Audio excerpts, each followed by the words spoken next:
No, because looking at your competitor's ad library or even searching for their longest running ads on Foreplay is candidly an awful strategy for making creative that converts on Meta ads. I'm a partner at an advertising agency, and I've worked with brands that spend well over $4 million per month on their advertising, and I always see creative strategists making this mistake. Teams get stuck in this unconscious loop where they look at what their competitors are doing, copy what they're doing, and then are left wondering why their ad creative doesn't really work. This is ultimately why I created the Authenticity Framework, which is a series of SOPs that help me make creative that converts on Meta ads. It's not just theory, it's things that I've tested over and over and over again for brands that I've continuously seen success from. There are several of these SOPs in this framework, but I'm going to share two today that I almost always see winning creative from, especially when I'm working with a new brand. So if you can just imagine that I was going to sit down and work with your brand for a second, I'd actually probably run these two SOPs to get an early win for you. You know how mission critical it is when you start working with a brand and you need to get a winning ad creative within the first 1 to 2 weeks. This is how I do that. So let me show you exactly how they work. First up is the $1 Million Iteration Playbook. This is one of my favorite SOPs to run in general because it has such a high likelihood of success.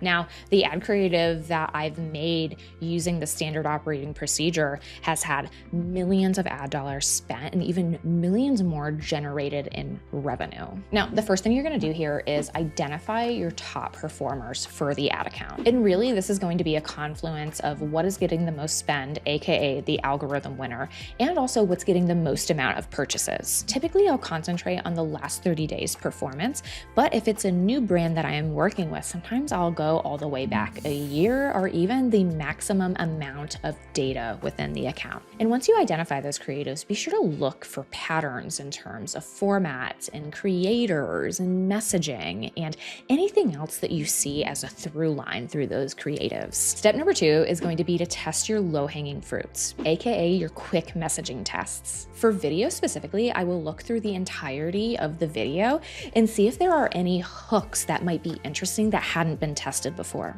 I'll also make sure to take that messaging and use it on text overlay for the ad. And sometimes I'm also going to try shorter versions of that video creative or even longer. And for images specifically, I'm going to look at the top 3 performing static ads, and I'm really going to zone in on the messaging of those statics. Particularly, I'm going to analyze scalability. I'm going to really look at that messaging and ask myself, hey, is there a way that we can make this messaging actually more scalable? Some of my favorite ways to do that is to insert demographic angles or even human desire angles. I'll also be on the lookout to see if I can insert any problem solution orientation, or if I can even test a golden nugget testimonial as the main messaging point. At this stage too, you should have a pretty good idea of what is working. Don't be afraid to pull winning elements from other top performers at this part of the process. Another great tip that I have here is if you find a certain messaging angle is working really well in the ad account, run that messaging headline through ChatGPT and ask it to make iterations using more trigger words or more emotional language. I have been able to find even more variations of winning messaging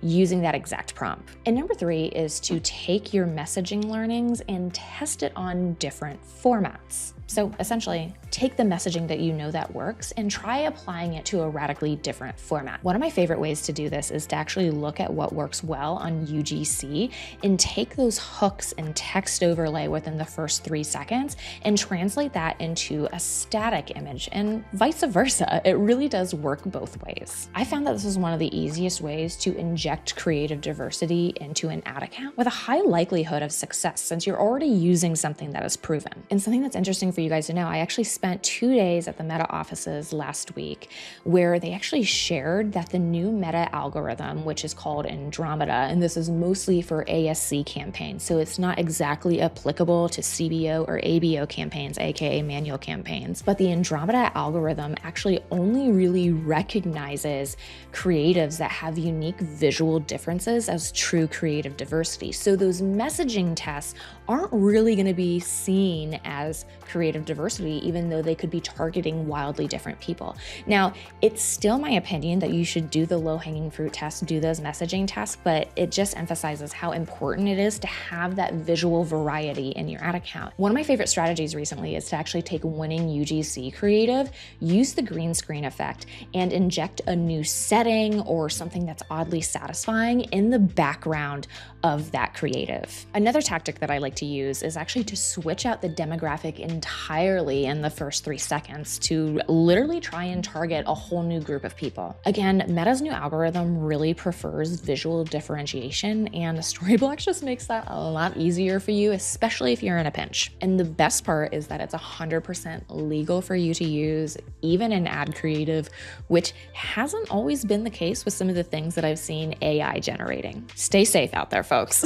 To get unlimited downloads at one flat rate, check out Storyblocks at storyblocks.com/Dara Denney or click the link in the description. Thank you so much for sitting through that ad read. Because I appreciate you all so much, I'm actually going to share with you one of my favorite format iterations that I've been doing recently that I've seen a lot of success out of. Some of the brands that I work with still see great traction out of us versus them ads. And something that we've started doing is if we notice one of those creatives is a consistent top performer, we'll actually translate that into a lo-fi ugly ads UGC experience. One of the next tests that we're going to do with this too is taking the same idea for a features call out ad and actually having a creator point out the different benefits and features directly on the product. You know, kind of like something that I'd imagine someone doing on FaceTime potentially. So if you end up trying any of those, let me know how it goes. All right, and the second SOP is the one that I like to call the Skeptic to superfan. The creative that results from this SOP is often one of the first net new creatives that I produce for a brand. And that's because it has such a high likelihood of converting,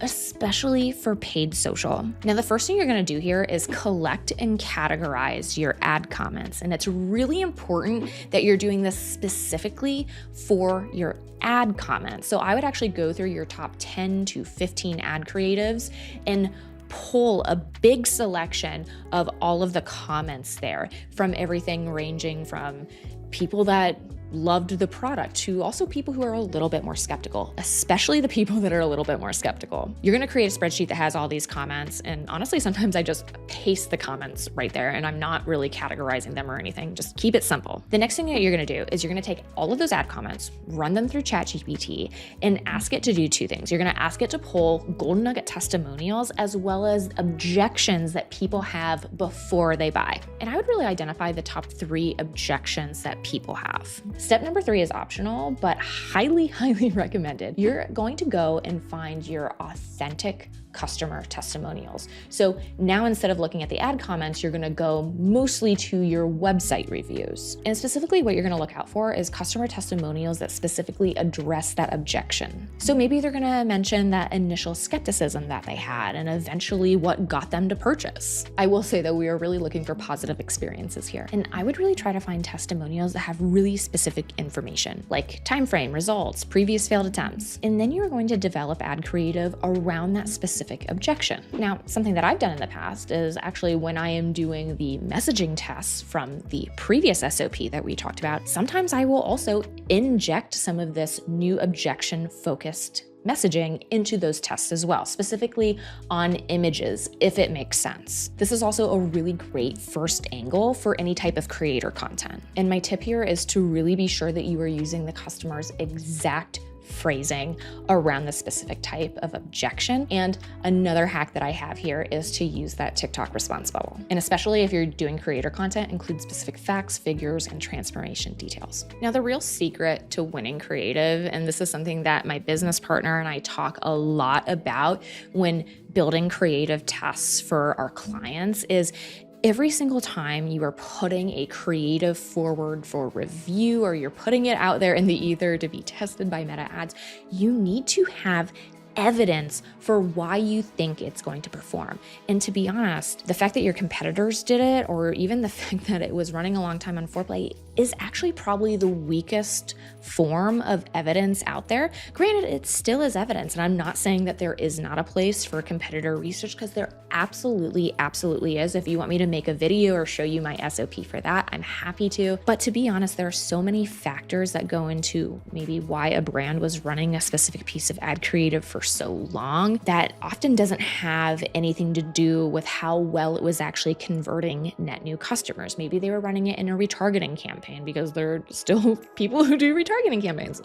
But maybe there's another reason for why it was running so long. I mean, especially when I think about ASC campaigns now, sometimes we are never turning those ad creatives off. So we might just be seeing ad creative that have been living inside of an ASC campaign for hundreds of days, and it might not actually be what's rising to the top for them. So be really careful for how you place competitor research, especially how long something's been running on foreplay or the fact that your competitor did it as a reason why to do something. And I have to say, sometimes I see creative strategists just defaulting on what is easy and what could be an easy, quick win. But the reality is when I am making creative that converts, sometimes it takes a lot of research and a lot of process to actually get there. I wish there was a winning format or a winning messaging style that always converted, but there's not. It actually just comes from knowing your product and your customer deeply. And I find the authenticity factor is also more important than ever, especially in 2025. Ultimately, the creators and brands that are going to win in this next era of e-commerce are just ones that can be ruthlessly authentic.